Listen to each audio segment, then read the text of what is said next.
All right, Yosi Amram, welcome to Beyond Fulfillment. Thank you, Dave. Thank you, Dave. I'm excited and look forward for some fulfillment in here with you.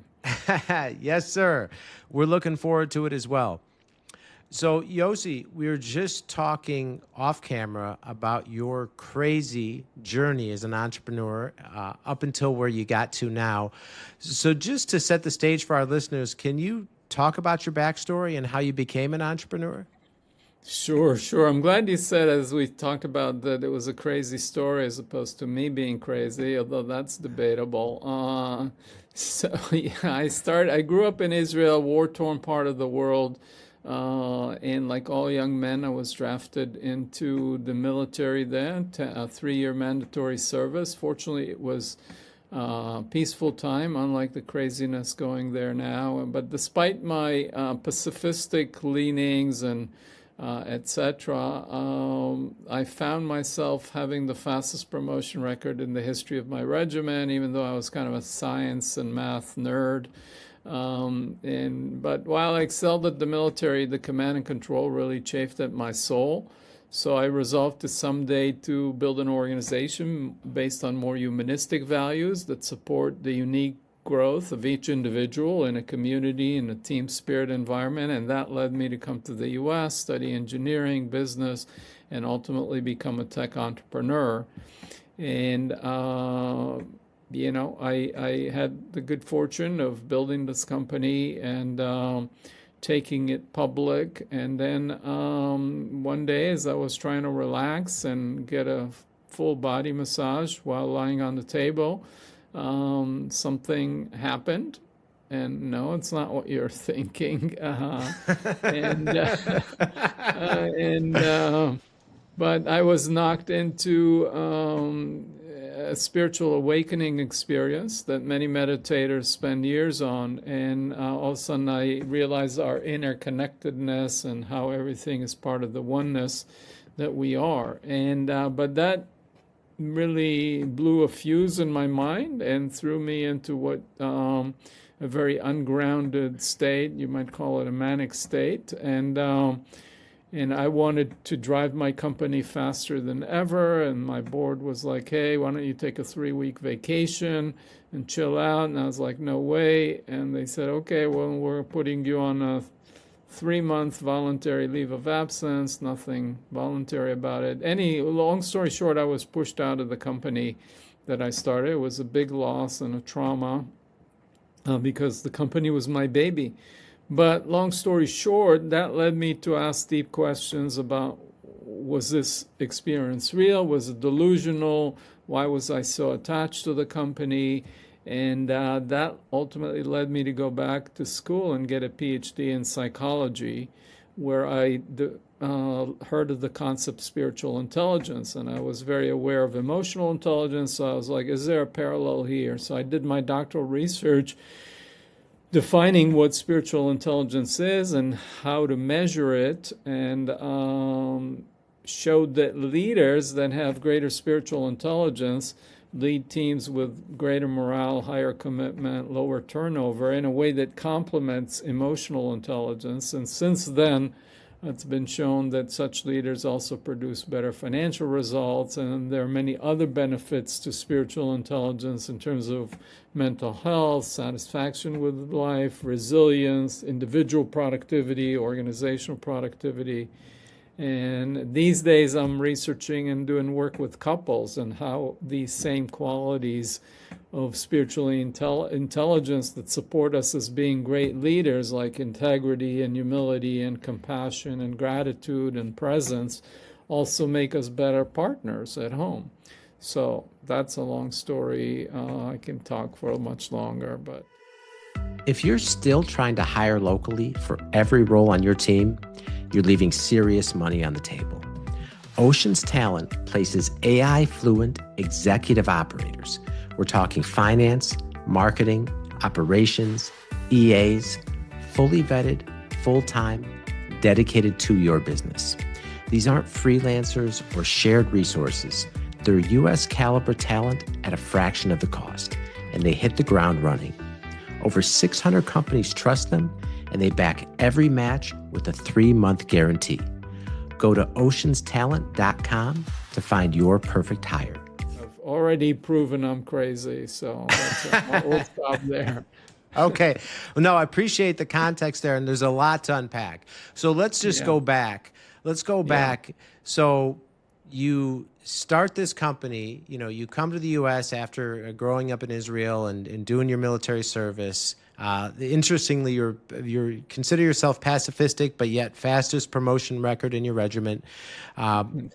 You build this company and take it public, and then the one day where you're trying to relax, get a massage, you have this awakening, but then you call it like a manic state to where, like, just talk more about that. It sounds like you just had this compulsion to just change a lot of things and drive the company forward faster and really upset the status quo, and the board was not having it.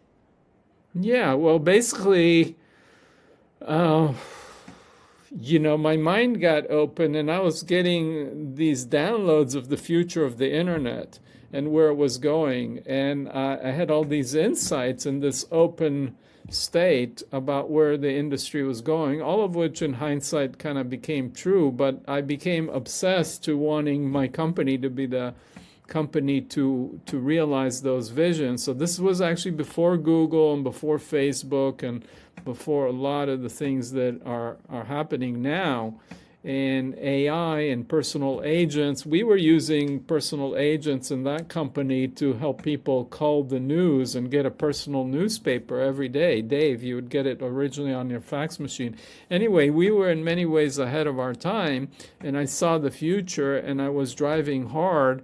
But I became ungrounded with this opening and this vision and being obsessed, and I pushed my team and the board faster than we could do all these projects. And they were like, oh, you got to slow down. But I was so enamored with this vision and wanting to get there first that it made me not very spiritually intelligent, might I say, because this is the difference between you can have an insight and understand our interconnectedness, but then you have to integrate and embody it. And my vehicle, my consciousness, my body, my psyche couldn't contain that much energy. So I became very ungrounded. And okay. Yeah. Wow.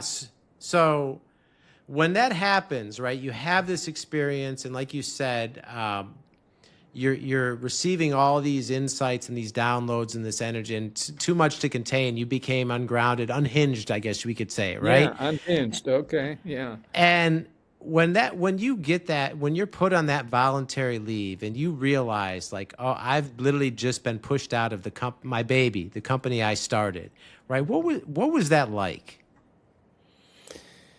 Well, what was that like? It was sad, and it also made me angry. I mean, I was like, you guys can't do that. My vision is right. It's my baby. I brought you in, and now this, So it was sad. It was also humiliating, and there was a lot of shame because there were headline stories in the Wall Street Journal and the New York Times that I was pushed out of the company, that I was unstable. There were rumors, and then people stopped returning my calls and emails.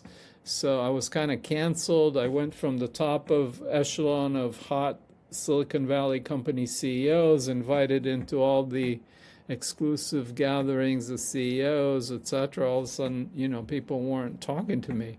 So it was embarrassing. It's shameful. I was sad. I was angry. I was fighting. I was trying to fight the board and call a special meeting of the shareholders because, when it was announced I was on a leave of absence, the stock dropped, cut in half, almost 37% on the one day. So obviously the Wall Street thought that I was the driver and it was my baby and my vision. I was the chairman and CEO founder. So I was trying to fight the board, but, it was very painful. Okay. And then how long did it take you to really recover from that before you could go on to what you did next? Boy, I think I was in a emotional turmoil and unsettled probably for at least 6, 9 months. And then it took me another 6 months to just start to raise my head and network again. And I did an EIR, Entrepreneur in Residence, with another venture firm. And I started to evaluate other ideas, and that led me to do my second company with another technical founder, which was in a different space, was internet security and digital signatures and encryption and that kind of thing. So, it ended up being over a year to a year and a half before I landed and started this other thing where I was CEO and co-founder of the second company. But it was kind of like at 6 to 9 months of just, you know, unstable, wobbly, then just kind of okay, accepting the reality, and so you move, through these stages of anger and bargaining and whatever till you move to acceptance. And any time you lose somebody in the grief process, and Okay. then I had to start moving on. So now looking back on it now, after all these years, what would you say is the most important thing you learned from that experience? Boy, well, I think it's important to center and ground ourselves, and it's important to have people that you trust, that know you well, that you can turn to in these when these crises happen, so that they can calibrate you, they know you, they can that you trust, they trust you. I think those would be the two things. Okay. All right. And then ultimately, this journey led you to, like you said, going back to get, I guess, a doctorate, and you came across, or you became aware of this concept of spiritual intelligence and really went deep in the study of that. So can you just talk, what exactly is spiritual intelligence? Okay, that's a great question. So, by analogy, many people know of emotional intelligence. Emotional intelligence is the ability to draw on emotional resources and information and use that to help our daily life, manage our emotions and others. So, by analogy, spiritual intelligence is the ability to draw on and embody spiritual resources and qualities in daily life. So, what are those? These are things like purpose, service, trust, gratitude, compassion, presence, integrity, humility, and so on. These are the qualities that throughout all the world's traditions for thousands of years have been celebrated as virtues. So in my doctoral research, I interviewed 71 teachers across all the world's traditions, from Buddhism, Hinduism, Christianity, Islam, Judaism, shamanism, Taoism, and so on. And they all spoke of these same qualities. So from that, I developed this framework where there are these 5 domains and 22 qualities, and these I just mentioned some of them. And from there, I developed the first academically validated measure, which has since been translated into over a half dozen languages. And this research now has over 1,000 references, and many people have shown that spiritual intelligence has many positive outcomes in a variety of situations, like better satisfaction, quality of life, resilience, mental health, individual productivity, group productivity. Banks that have higher spiritual intelligence among their employees produce better return on assets.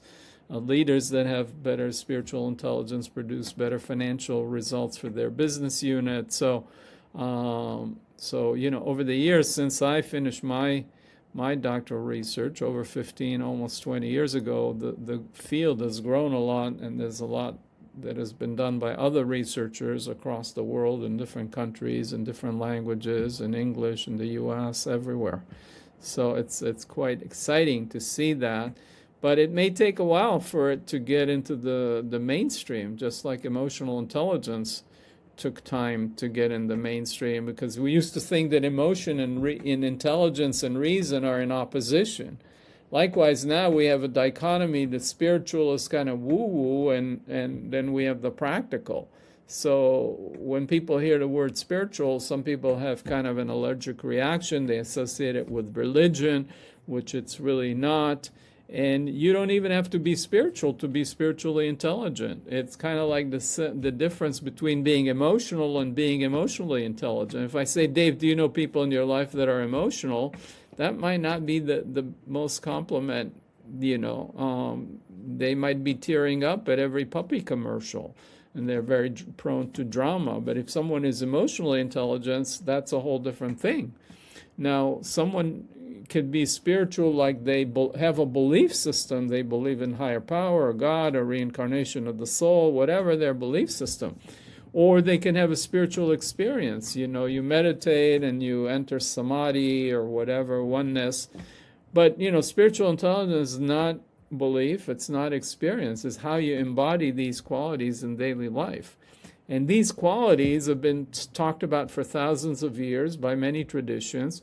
And now in modern research, the field of positive psychology that developed over the last 30 years with people like Marty Seligman, he has 24 qualities that called character strength inventory and values in action. And over half of these qualities are one-to-one mapped with spiritual intelligence, like gratitude and humility and transcendence and purpose and so on, service. So there's a convergence between this research I and other people have done in spiritual intelligence and positive psychology. And there's a third field of leadership development that looks at what qualities make for great leaders, and the same things now: servant leadership, centered leaders, and Bain and Company, one of the top management consulting companies in the world, studied 2,000 companies. They found that inspired employees are twice as productive than people that just go about doing their jobs. And then they looked at what are the qualities that get leaders to be inspiring. They identified 33 qualities. And again, over half of those map directly with the spiritually intelligent leadership. So I'm saying there's a converging evidence from different fields of study, from different researchers that say, yeah, these are the qualities we all want to embody, and the people we like to be around, people that live a life of purpose and service, and they're humble, and they have integrity, and they're compassionate, and they're present, and they're mindful, and they're intentional. These are the qualities of a good life, and it helps us individually, and it helps us collectively and societally. Okay. Well, yeah, clearly you're very passionate about this field. You're just oozing excitement over this. So because again, it sounds like a lot of this study you've even pioneered from some of the early days, and to see it, like you say, be recognized by Bain and Company and all these other top, top institutions. Like, what's that like? Well, it's exciting. It's gratifying. It's fulfilling. If I were to use, the word in your podcast, and but yeah, it's deeply nourishing, and there's an inner alignment. Like, okay, then my life has deep meaning. I'm doing the work that I'm meant to do, and it's having an impact. And then my life makes sense. The work I'm doing now really threads through all of my life. And I couldn't make sense of it looking forward, but looking back, my beginning of interest in the leadership from the military, and then studying engineering at MIT, and then my MBA at Harvard, and all those things, if I'm just dropping things that, you could look at them as big things on themselves, but really they're all building blocks that enabled me to be here to do this work, to bring in the scientific mindset that I have, and also the psychological mindset, and the spiritual, and the leadership. And then all of that kind of comes together for me, and bringing it together. So to contribute to others, to my clients, to the world at large, so I can see impact. So it's just very fulfilling to feel that I'm actualizing my potential, and I'm drawing on all my skills and all my talents and all of my life's experiences that are making me be able to contribute the way I am in my unique way. And each of us have our unique skills, gifts, talents, and superpowers that life has given us. And that's kind of like our gift that life gives us. And when you have a friend and you give him a birthday gift and it's all wrapped up, you want to know that they didn't just put it in the closet. They open it and unpack it and use it. So life basically asks each of us who gives us our gift and wants us to unpack that gift and use those skills and talents to contribute to life, to other people around us. And that makes us feel fulfilled and actualized. And that's the way I'm doing it. That's coming through me. And everybody's got their unique sense of purpose and calling. Okay. But when you live that, it's very fulfilling and very exciting, very energizing. And then life is very passionate and engaging. So as you said, I'm oozing. Yeah, no, and you're absolutely oozing excitement and passion for this work you're doing. And I love that analogy too. I've never heard it put that way, but it makes so much sense too, in terms of when you give someone a gift, you want to see them open it up and actually use it. That brings you joy. And when life gives you gifts, right, just even if your rational mind gets in the way, right, ultimately you want to use the gifts that you've been given to the best of your ability. And again, that's going to, life's going to be happy and smile upon you when you do so. Yeah. Am I saying that right? Yeah. Yeah, you're saying great. It's very fulfilling, very exciting. And then, you love your life, you love what you're doing, and you're radiating joy instead of oozing, Radiate. So live in love and radiate joy and feel actualized and contribute to people around you. And that's the most fulfilling thing. All right. So now a couple other things. So you've coached over 100 CEOs. How'd you get into doing that work? Well, I basically was in their role, and you asked me what are the things that in hindsight, I learned, and I was kind of alluding to that. If I had a good coach at that time that I trusted and they knew me, maybe they would have helped ground me. So anyway, but the point is, I've lived through the ups and downs of being a Silicon Valley entrepreneur, CEO, raising tens of millions of dollars and working with the top venture capitalists, taking companies public, selling them, buying them. So it's a very lonely job to be the CEO of a company, going through a lot of change with a lot of pressure, raising money from venture capitalists, building an organization, competitive markets, changing technology. So I know the territory of what these people are going through, so that makes me be able to relate and give them good advice. And so I'm bringing in that domain expertise of knowing the territory of the life they're dealing with. And then I'm bringing in the spiritually intelligent leadership lens and spiritual intelligence and the psychological lens and all of that. So I think through my network of venture capitalists, friends, other entrepreneurs, people come to me and say, hey, can you help me in building my company? First-time entrepreneurs or even successful entrepreneurs that have done it once, twice, made a lot of money. We all need someone that we could trust, that we can confide in.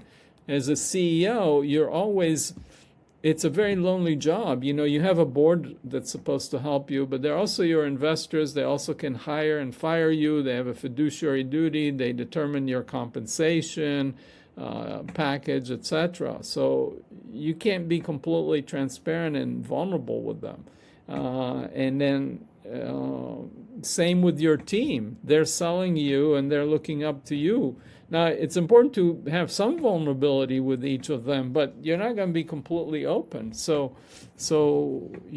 I think people feel like they can open up with me and I can coach them and help them. And through my network, my referral, and other people refer their friend entrepreneurs, CEOs to me, and that's how it works. Okay. All right. And some listeners might be surprised to hear that, particularly in terms of, maybe if they're not, not in that role or not familiar with that type of lifestyle. But talk about why. I mean, like you said, the board, right? They're there. They're supposed to support you, but ultimately they can hire and fire you, and they have their own agenda. Your team, right, is counting on you, but you have to be strong. You can't be vulnerable in front of your team. I mean, why else is that position so lonely? Why? Because there's a lot on your shoulder. You're the guy making the hard decisions, and yeah, there's nobody. I mean, everybody else on the team has peers. So if you're the VP engineering, you have the VP of operation as your peer, or VP sales and the VP marketing, etc. They're kind of as a team. There are different board members on the board. They could talk to each other, call, hey, I'm wondering about this, that, and the other. But you don't have any peers. Now, I do want to say that the same issues, I'm talking about it with CEOs, and it's maybe very kind of mystified, some elite group of people, Silicon Valley CEOs. But the same issues happen at every level of leadership. When you are a leader of a business unit or a department or whatever, so the same principles of having a sense of purpose or shared values on the team, and being a good listener as a leader, and people feeling your care and your compassion. And not being about your ego, you share credit, you celebrate others, and all these qualities of leadership and integrity, that you trust people walking the talk, they set a good example. That's true at all levels, not just for the CEO. So, that's why my book has been a bestseller, and other people, it's not aimed just to CEOs. Lots of leaders and aspiring leaders find a lot of benefit in reading the book and doing the exercises and applying it at whatever level. And in fact, all of us at some level are leaders in our communities, in our neighborhood, in our families. So I think the principles are very broad. Okay, great segue into your book. What's the book called? The book is called Spiritually Intelligent Leadership: How to Inspire by Being Inspired. Okay. And, yeah. And what made you write the book? Well, I'm passionate about these ideas and topic, and I wanted to share them broadly. It seems like we live in a critical time in the world. Our human IQ, our cognitive intelligence, landed us on the moon, split the atom, deciphered the genome. Now we have AI. We've developed emotional intelligence, so we learn how to monitor and understand our emotions. But still, the world feels ever more chaotic. I mean, their mental health difficulties, anxiety, depression, addiction, suicide rates are soaring.